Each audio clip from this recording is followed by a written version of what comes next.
Bonjour à tous, bienvenue à notre méditation quotidienne. Depuis quelques jours, nous avons commencé à méditer le psaume 7, un psaume qui a beaucoup à nous enseigner, un psaume écrit par David sur le mode de la complainte. Et oui, nous sommes surpris que des psaumes aient été écrits sur ce mode, mais voyez, lorsqu'on se présente devant Dieu, lorsqu'on fait connaître à Dieu son cœur, et on lui demande de nous sonder, de nous scruter, eh bien parfois il y aura ce genre de mode, le mode de complainte.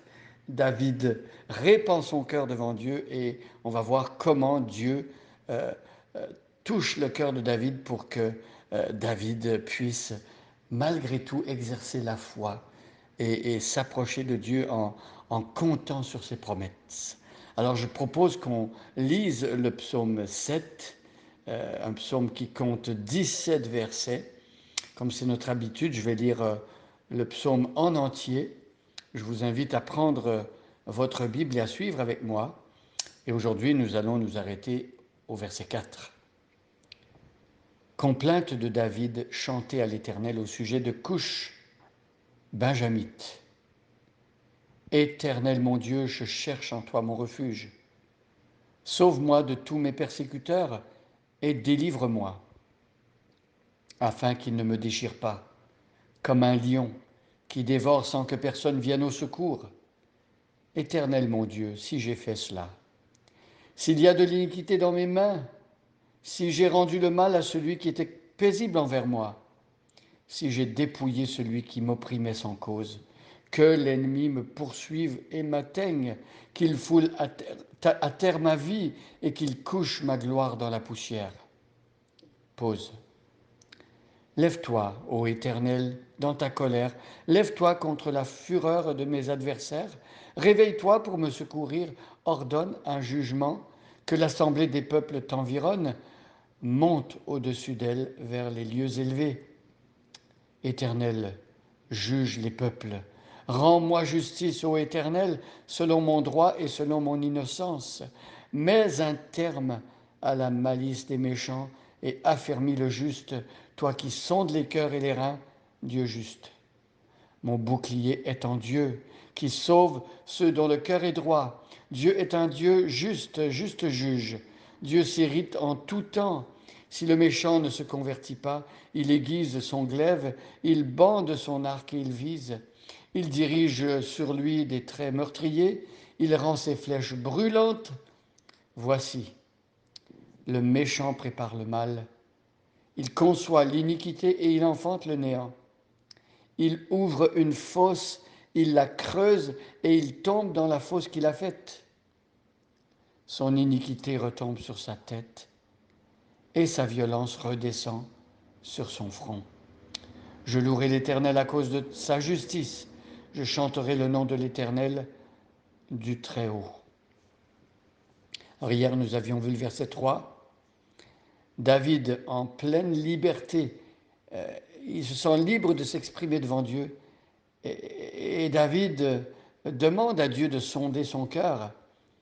Et David dit à Dieu, si j'ai rendu le mal, si j'ai fait cela, c'est-à-dire si j'ai laissé l'iniquité proliférer dans mon cœur, alors verset 3 disait, Éternel mon Dieu, si j'ai fait cela, s'il y a de l'iniquité dans mes mains, David savait qu'au moment où il priait, il avait réglé les problèmes qu'il y avait dans son cœur.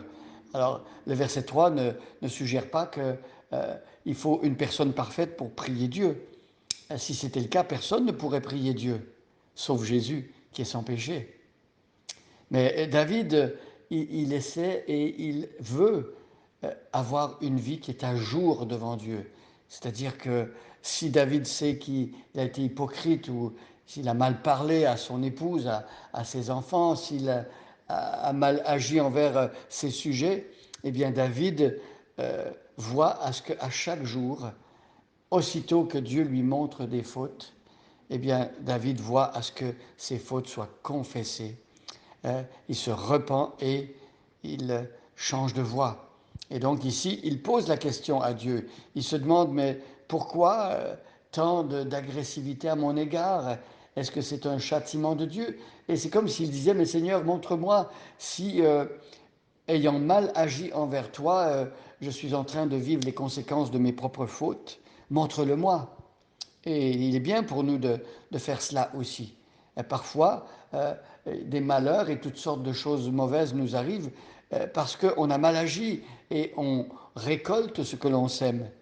Alors si, éternel mon Dieu, si j'ai fait cela, s'il y a de l'iniquité dans mes mains, et verset 4 aujourd'hui, si j'ai rendu le mal à celui qui était paisible envers moi, David ici demande à Dieu, est-ce que j'ai été injuste dans mes relations envers ceux qui m'entourent, des personnes qui auraient été bons, qui auraient été fidèles et loyales envers moi?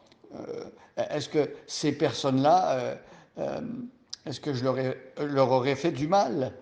Et David, si c'est le cas, il veut que Dieu lui montre. Pourquoi il veut savoir s'il a mal agi envers quelqu'un qui a été loyal envers lui? C'est parce que David veut et il est prêt à se repentir.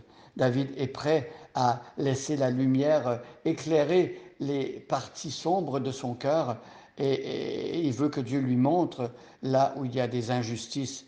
Et n'est-ce pas que ça doit être aussi le réflexe de notre cœur et notre prière devant Dieu. Seigneur, montre-moi ce qu'il y a dans mon cœur.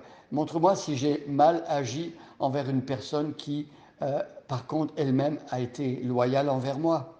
C'est ici ce que David demande.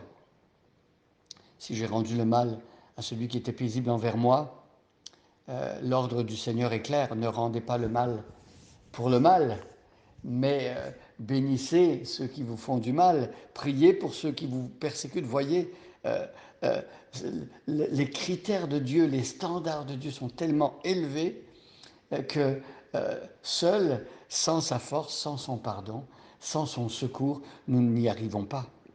Donc David recherche l'aide, la présence et l'éclairage de Dieu. Si j'ai rendu le mal à celui qui était paisible envers moi, si j'ai dépouillé celui qui m'opprimait sans cause, alors ici, encore une fois, David demande à Dieu de lui montrer, est-ce que j'ai été méchant envers quelqu'un qui n'avait rien fait de mal? Est-ce que David aurait voulu exploiter, par exemple, un de ses sujets, une personne de son entourage? Est-ce qu'il aurait voulu dépouiller, tirer à son avantage des situations pour enlever de l'argent ou prendre des biens matériels à quelqu'un qui est déjà pauvre et qui n'a pas grand-chose? Et David dit, montre-moi, s'il te plaît, mon Dieu, si j'ai mal fait, si j'ai fait comme cela. Et ma prière, mon désir, c'est que nous-mêmes, en méditant ce psaume 7, nous puissions en arriver à être tout à fait honnêtes devant Dieu et demander à Dieu de nous montrer notre cœur tel qu'il est. Ça peut faire peur, parce que parfois on a des angles morts et on ne voit pas les choses qui ne vont pas dans notre cœur. Mais soyons honnêtes devant Dieu et demandons à Dieu de nous montrer notre cœur tel qu'il est. Dieu ne veut pas nous montrer les fautes qu'il y a dans notre cœur pour nous écraser, pour nous condamner, mais afin de nous en délivrer et de nous purifier de ces fautes. Alors, venons à lui comme David, à l'instar du roi David qui a été tout à fait authentique et honnête. Bonne journée à chacun et à chacune, et soyez bénis.